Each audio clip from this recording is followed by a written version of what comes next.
So here is the frequency shift keying. If the frequency of the sinusoidal carrier wave is varied or switched or keyed depending on the digital input signal, then it is known as the frequency shift keying, FSK.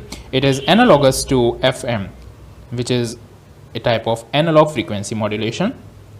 So since in frequency modulation, which is of analog type, we just change the frequency of the carrier wave according to the instantaneous value of the modulating signal.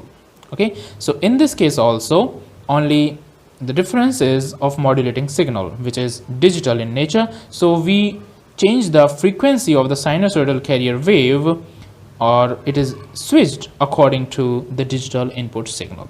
So this is an example. So this is the concept how this FSK takes place, the process of FSK. So this is 011001. This is the digital input signal. Okay, and this is the carrier wave, analog kind. This is digital, this is analog, and here we have shown the frequency shift keying.